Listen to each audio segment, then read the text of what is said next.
Mon nom est Claude Laroche, comédien et professeur.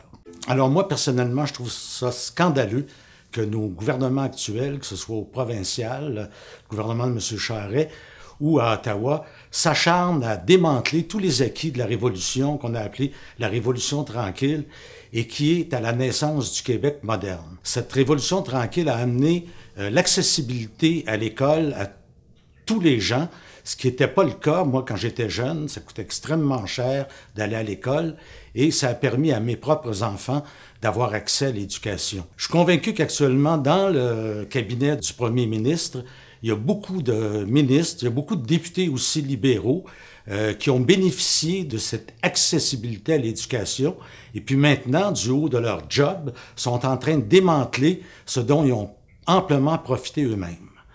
Alors moi, c'est un peu ça que je trouve scandaleux, surtout quand on sait qu'avec une taxe ou un impôt d'à peine 0,5% sur le capital des banques, on pourrait financer la gratuité scolaire dans tout le Québec. Alors actuellement, on a des gens qui font des profits faramineux, qui ont profité de l'éducation, qui font beaucoup d'argent, qui exploitent les autres et puis qui veulent, en arrière d'eux, effacer tout ce qui a été bâti pour les aider. Tu sais, ils vont provoquer pour que peut-être le mouvement fasse des gaffes ou devienne un peu plus violent, donc plus facile à réprimer. Et puis justement aussi, c'est une façon d'essayer de gagner la guerre médiatique qui, à mon avis, est déjà perdue pour vous, M. Charest et Mme Beauchamp. Hein? Parce que la population, les gens ordinaires, ceux qui travaillent, eh bien, ils sont avec les étudiants. Parce que c'est pas seulement leur lutte, c'est la lutte des familles aussi. C'est la lutte des parents. Moi, j'ai 66 ans, j'ai une fille de 12 ans qui va aller à l'université dans peut-être 7-8 ans. Je vais avoir 75 ans, j'aurai pas les moyens de travailler pour l'envoyer à l'université.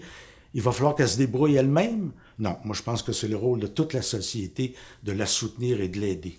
Ce que la jeunesse fait en ce moment, c'est un acte de courage qui est peut-être difficile à comprendre pour des gens qui ont 50, 60, 65 ans, parce que le courage, c'est quelque chose qui s'effrite avec le temps.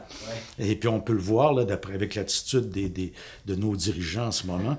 Mais moi, je trouve que c'est le même courage qu'on a eu à cette époque-là, puis que j'admire chez mes enfants, finalement, ou chez mes élèves. C'est un vieux truc, hein? Ça date pas d'hier, la majorité silencieuse. C'est ressorti à chaque fois qu'il y a un vrai conflit entre le gouvernement et ses électeurs. Parce que c'est qui, ça, la majorité silencieuse? J'invite tous les professeurs, parents, adultes ou d'âge mûr à participer à ce projet et à dire ce qu'ils pensent.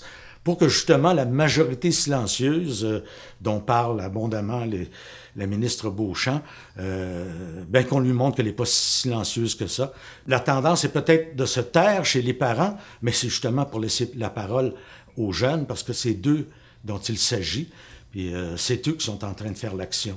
Alors moi, ma tendance, c'est de les laisser parler, mais à un moment donné, il y a tellement d'abus, je trouve, au niveau de l'argumentation gouvernementale, qu'il faudrait peut-être tranquillement que les parents, les professeurs s'ouvrent la trappe.